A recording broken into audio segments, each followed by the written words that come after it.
Actually banyak. Sebab saya ada internal problem wanita ya. Saya tak ada wombs.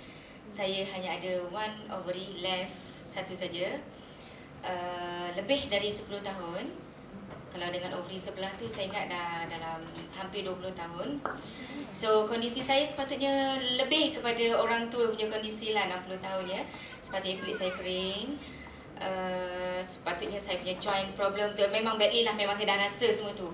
Menopause symptom memang saya rasa awal. Sebab saya punya ovary dan wombs ni remove dengan cara paksa, sudden operation. Bukan remove yang orang kata dalam persediaan ya.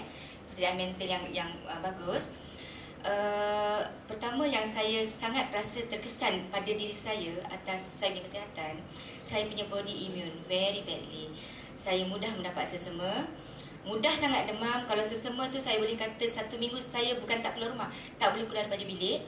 Bersin yang sangat teruk. Saya rasa macam nak tanggalkan hidung tinggal kat bilik kan, tak hidung tu, tapi nak buat macam mana kan, kena gagalkan sebab kita ada anak kan.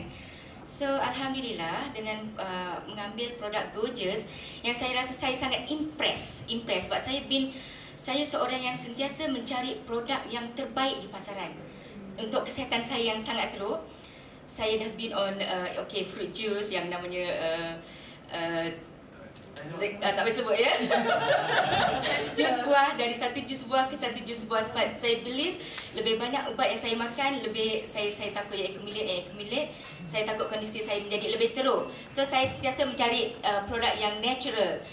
Tapi pun saya rasa tidak begitu cukup bagus untuk masalah saya, sehingga saya diperkenalkan dengan produk Gorgeous oleh CEO company ni sendiri, which is dia beri saya cuba satu paket, di mana saya boleh kata saya teruja pada tahap kesihatan saya yang sangat teruk.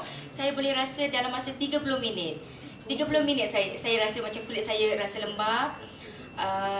Lepas 1 minggu, saya rasa kulit saya jauh lebih anjal. So saya rasa kalau saya punya joint problem boleh settle, saya boleh kata cure dalam masa 1 minggu. Saya tak nampak di mana orang yang jauh lebih sihat daripada saya tak boleh dapat benefit daripada Gorgeous. So saya memang sangat teruja produk ni.